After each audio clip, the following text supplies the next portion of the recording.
Bonjour à toutes et à tous et bienvenue dans cette nouvelle parole de foi. Aujourd'hui, nous allons partager sur un nouveau texte que l'on prend dans Romains au chapitre 10 et du verset 13 à 15. Donc nous le lisons ensemble. « Quiconque invoquera le nom du Seigneur sera sauvé. Comment donc invoqueront-ils celui en qui ils n'ont pas cru? Et comment croiront-ils en celui dont ils n'ont pas entendu parler? Et comment en entendront-ils parler s'il n'y a personne qui prêche? Et comment y aura-t-il des prédicateurs s'ils ne sont pas envoyés ?» Vous voyez, ce texte commence par une promesse qui concerne tout le monde. Nous avons ce mot, donc quiconque, donc on voit tout de suite que ça nous concerne chacun personnellement, et nous pourrions même remplacer ce quiconque par notre nom à la place pour rendre un peu ce texte un peu plus personnel. Et cette promesse de Dieu nous parle de l'éternité, elle nous parle du salut, elle nous dit que celui qui invoquera le nom du Seigneur sera sauvé. Alors sauvé de quoi? C'est surtout sauvé de la mort, sauvé de la perdition éternelle, donc de la séparation de Dieu dans l'éternité. Et alors, celui qui invoque le nom du Seigneur, il peut connaître cela, il peut connaître vraiment ce salut qu'on trouve seulement en Dieu. Il faut déjà dans ce cas-là, pour l'invoquer, le connaître. Il faut ensuite croire en lui. Il faut placer sa foi en lui, placer sa foi en Dieu et placer ensuite sa confiance en Dieu pour l'invoquer. Et c'est ce que démontre l'apôtre Paul ici. Il va montrer que la responsabilité de l'Église est de prêcher la bonne nouvelle du salut en Jésus-Christ et de le faire connaître au monde entier, de le faire connaître à quiconque. Et cette bonne nouvelle, c'est que Jésus est mort sur la croix pour le monde, pour le sauver de sa condition de pécheur et pour le changer. Donc nous pouvons prêcher déjà cette bonne nouvelle et c'est notre responsabilité à chacun. L'Évangile est vraiment une bonne nouvelle. Et vous savez, les bonnes nouvelles, ça ne se garde pas pour soi-même. Et lorsque quelque chose de bien nous arrive, nous avons normalement, dans un cas normal, envie de le dire à tout le monde. Mais parfois, avec cette bonne nouvelle du salut en Jésus, on a tendance à le garder pour soi-même. Mais nous sommes appelés à le partager, à partager le salut qu'offre Jésus, et à nous réjouir aussi avec les autres de ce que nous avons trouvé en Dieu. Et alors, vraiment que nous puissions partager sans avoir peur cette bonne nouvelle que Dieu nous donne. C'est vraiment une des choses les plus merveilleuses qui nous est arrivée. Et vraiment, je vous encourage, au moment où vous regardez cette vidéo, à vraiment vouloir prendre votre place dans l'évangélisation et à voir que c'est la responsabilité à chacun de ne pas rester vraiment enfermé sur soi-même, mais de vraiment partager ce que Jésus a fait pour vous. Parfois, c'est difficile parce qu'il y a de la timidité, il y a des choses qui peuvent nous ralentir, il y a la peur peut-être des autres, parce que ce n'est pas toujours facile de parler en public ou de parler à quelqu'un que nous ne connaissons pas. Mais retenons que c'est pour son bien aussi à la personne et que si nous partageons, alors elle pourra aussi être sauvée si elle fait le choix de placer sa confiance et sa foi en Dieu et de se repentir de ses péchés. Dieu veut vraiment se servir de nous pour répandre cette bonne nouvelle. C'est vraiment une responsabilité qu'il nous donne et il veut que nous obéissions à sa volonté pour le monde. Et sa volonté pour le monde est assez simple. Nous avons juste à lire Jean 3,16 pour cela, ou encore 1 Timothée 2,4 qui dit « Dieu veut que tous les hommes soient sauvés et parviennent à la connaissance de la vérité. » Et aujourd'hui, nous sommes face à une société qui a entendu parler de Jésus, mais cette société, elle ne connaît pas vraiment Jésus. Et c'est vraiment notre place de montrer qui il est vraiment et de montrer la vérité au monde. Parce que les gens cherchent des réponses, on le voit autour de nous, les gens cherchent vraiment des réponses, ils cherchent la vérité, mais la vraie vérité, la réponse de la vie éternelle se trouve seulement en Jésus, et il est le seul qui peut le donner.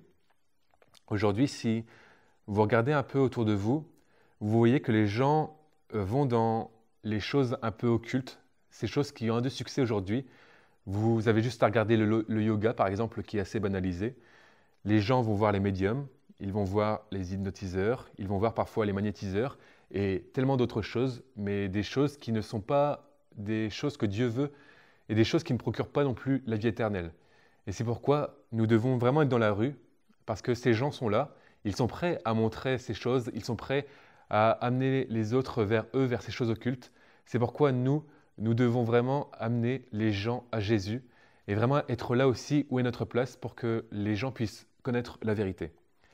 Et on a juste à regarder pour cela aussi l'exemple de Paul. Il dit aux Athéniens dans Actes 17, 22 et 23, « Je vous trouve à tous égards extrêmement religieux. » Donc là, il ne va pas parler de leur religion en Dieu, enfin en un Dieu seul en tout cas. Il va dire « Car en parcourant votre ville et en considérant les objets de votre dévotion, j'ai même découvert un autel avec cette inscription « À un Dieu inconnu.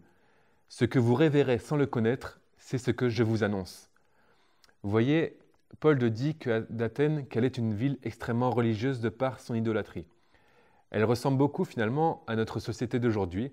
Les gens cherchaient tout ce qu'ils pouvaient à adorer, mais Paul appuie vraiment sur quelque chose, c'est qu'ils adorent même un Dieu qu'ils ne connaissent pas. Et ce Dieu qu'ils ne connaissent pas, c'est notre Dieu à nous.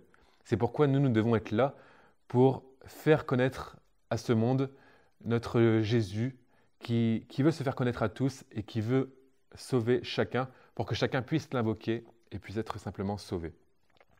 Et il y a un témoignage qui me touche sur cela, c'est le témoignage de Hudson Taylor qui était missionnaire en Chine et il va parler d'un Chinois qui a accepté le message de l'Évangile et ce Chinois va poser cette question à Hudson Taylor, il va dire « Depuis combien de temps avez-vous l'Évangile en Angleterre ?»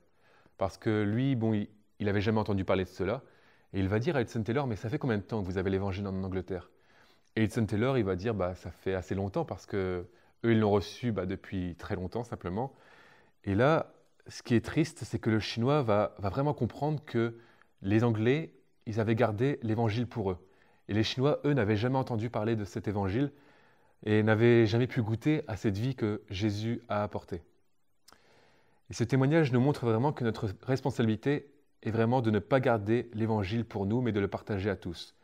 Nous sommes poussés vraiment à annoncer l'Évangile du salut en Jésus. Et déjà, nous le ferons si nous voulons obéir à Dieu. Nous le ferons si nous voulons obéir à la volonté de Dieu. Puis, nous le ferons aussi si nous aimons aussi notre prochain. Parce que notre passion pour les autres, notre amour pour les autres, nous poussera aussi à évangéliser et nous poussera à apporter à chacun cette bonne nouvelle en Jésus.